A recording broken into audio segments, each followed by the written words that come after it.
నమస్తే, నేను ప్రశాంత్. 2027 2028లో జమిల్ ఎన్నికలు రాబోతూ ఉన్నాయి. రప్ప నరికేది మేమే, ఇంకా రాబోయే రోజుల్లో వచ్చేది మేమే అంటూ వైసీపీ పార్టీ వాళ్ళు అయితే చెప్తూ ఉన్నారు.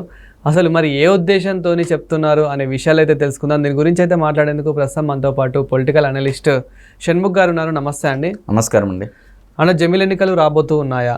2027 2028లో జమిల్ ఎన్నికలు రాబోతూ ఉన్నాయంటూ వాళ్ళు అయితే చెప్తూ ఉన్నారు. రప్ప నరుకుతామంటున్నారు. అండ్ ఇప్పుడు వచ్చే ప్రభుత్వం కూడా మాదే, నెక్స్ట్ ప్రభుత్వం మాదే అంటూ ఉన్నారు. అసలు ఏం జరగబోతుంది, అసలు ఏం చెప్పదలుచుకున్నారు వైసీపీ పార్టీ వారు? జమిలీ అనేది ఈరోజు కొత్త కాదండి. స్వాతంత్ర్యం వచ్చిన తర్వాత 1967 వరకు జమిలీ ఎన్నికలే జరిగాయి. సో ఆ రోజుల్లో ఏంటంటే ప్రజల యొక్క ఆశలు ఆకాంక్షలకు అనుగుణంగా జమిలీ ఎన్నికలు అనేది జరగడం జరిగింది. మరి ఈరోజు జమిలీ అనేది అదేదో ఒక కొత్త పదంలాగా, లేకపోతే జమిలీ ఎలక్షన్ అనేది అదేదో ఒక కొత్తది ఆవిష్కృతం చేస్తున్నారు భారతదేశంలో అన్నట్టు ఒక వైఎస్ఆర్సీపీ పార్టీ వాళ్ళు ఒక ఎలివేషన్ ఇస్తూ ఉన్నారు. మరి 1999లోనూ ఒక రెడ్డి కమ్యూనిటీకి చెందినటువంటి ఒక జస్టిస్ ఆయన నేతృత్వంలో ఇచ్చినటువంటి సిఫార్సులు వన్ నేషన్ వన్ ఎలక్షన్ జరగాలని చెప్పి చెప్పడం జరిగింది. మరి నేడు భారతదేశ మాజీ ప్రధాన న్యాయమూర్తులు కూడా జమిలీకి జై కొడుతున్నారు అని చెప్పేసి మనకు తెలుస్తున్నటువంటి సమాచారం. మరి ఎందుకు వైఎస్ఆర్సీపీ పార్టీ నాయకులు పదే ఎక్కడ ప్రెస్ మీట్ పెట్టినా, లేకపోతే ఎక్కడ కార్యకర్తల సమావేశం నిర్వహించినా జమిలీ వచ్చేది 2027-28లోనే అంటున్నారు. జమిలీ వచ్చేది 2034లో అని చెప్పేసి నేను అంటా ఉన్నా.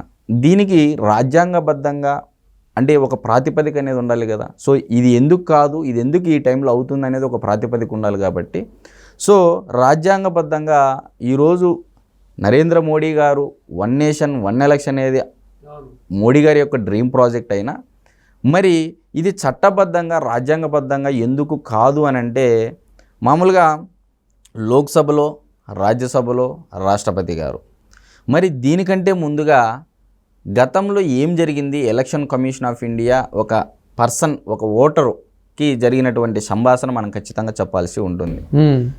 సంవత్సరం కిందటో 2 సంవత్సరాల కిందటో హర్యానా, మహారాష్ట్ర, జమ్మూ అండ్ కాశ్మీర్, ఇంకో రాష్ట్రం, మొత్తం 4 రాష్ట్రాలకి ఎన్నికలు నిర్వహించడం జరిగింది ఎలక్షన్ కమిషన్ ఆఫ్ ఇండియా. మరి 4 రాష్ట్రాలకి ఒకేసారి నిర్వహించారా ఎన్నికలు, లేకపోతే 2 ఫేజుల్లో నిర్వహించారనేది ఇక్కడ గమనించదగ్గ విషయం. 2 ఫేజుల్లో నిర్వహించారు. 2 రాష్ట్రాలకు ఒకసారి, 2 రాష్ట్రాలకు ఒకసారి.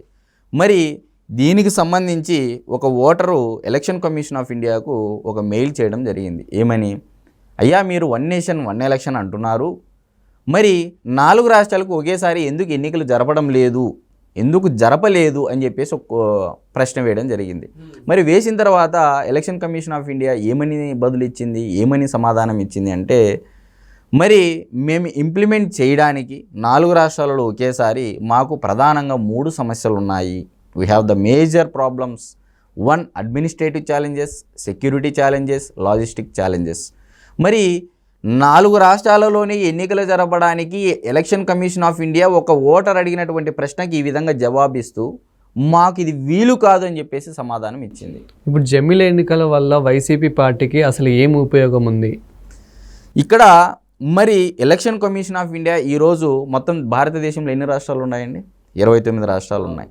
మరి దీనికంటే ప్రధానంగా తెలంగాణలోనూ ఇటు భారతదేశంలోనూ జనాభా గణన, కులగణన జరుగుతూ ఉంది, డీలిమిటేషన్ జరుగుతూ ఉంది. దాదాపు 20 సంవత్సరాల తర్వాత నియోజకవర్గాల పునర్విభజన జరగనుంది జనాభా ప్రాతిపదికన అని చెప్పేసి ఒకవైపు దేశమంతా చర్చ నడుస్తూ ఉంది. 2026 ఏప్రిల్ నుంచి 2027 లోపల ఈ గణన అనేది జరగనుందని చెప్పేసి ఒకవైపు అందరూ మాట్లాడుకున్నటువంటి పరిస్థితి. మరి ఇటువంటి సమయంలో 2027లో జమిలీ ఎలా వస్తుంది? మరి రాజ్యాంగబద్ధంగా ఇప్పుడు మనం మాట్లాడుకున్నట్లయితే మరి ఎన్డీఏ పార్టీకి ఈరోజు కూటమిలో ఎంత సభ్యుల బలం కావాలి, లోక్సభలో అటు రాజ్యసభలో ఎంత బలం కావాలి అని అనుకుంటే, లోక్సభలో 543 మంది సభ్యులు కాగా, మరి సబ్జెక్ట్ టు కరెక్షన్ నాకు తెలిసి 362 మంది సభ్యుల బలం అయితే కావాలి. 2/3 మెజారిటీ కావాలి. మరి ఇప్పుడు ఎన్డీఏ కూటమికి ఆ బలం ఉందా? సరే, ఒకవేళ లోక్సభలో ఆమోదించుకున్నప్పటికీ మరి రాజ్యసభకు వెళ్ళినట్లయితే సబ్జెక్ట్ టు కరెక్షన్ నాకు తెలిసి 162 మంది సభ్యుల బలం కావాలి. మరి అక్కడ కూడా కుదిరినట్లయితే రాష్ట్రపతి గారి చేత సంతకం చేయించాలి. మరి ఎలక్షన్ గెలిచిన తర్వాత ఫస్ట్ లోక్సభ సమావేశం జరిగిన తర్వాత రాష్ట్రపతి గారి చేత అపాయింట్ అని చెప్పేసి అనౌన్స్ చేయాల్సి ఉంటుంది. దాని తర్వాతనే జమిలీ ఎన్నికలు అనేటివి రానున్నాయి. మరి కేంద్ర ప్రభుత్వం నియమించినటువంటి రామ్నాథ్ కోవింద్ కమిటీ ఇచ్చినటువంటి సిఫార్సుల మేరకు జమిలీ నిర్వహించాలని కూడా ఇవ్వడం జరిగింది. 5,000 కోట్ల రూపాయలు భారతదేశ ప్రభుత్వానికి ఖర్చు మిగులుతుంది జమిలీ నిర్వహించడం ద్వారా అని చెప్పేసి కూడా తెలియనుంది. మరి ఇటువంటి పరిస్థితుల్లో రామ్నాథ్ కోవింద్ కమిటీ కూడా ఏమని ఇచ్చిందంటే, ఎలక్షన్ కమిషన్ ఆఫ్ ఇండియాకు అపరిమిత అధికారాలు ఇస్తే ఇప్పుడున్నటువంటి అసెంబ్లీ కాల వ్యవధి అంటే 5 ఏళ్లకు ఒకసారి ఎలక్షన్ జరుగుతూ ఉంది.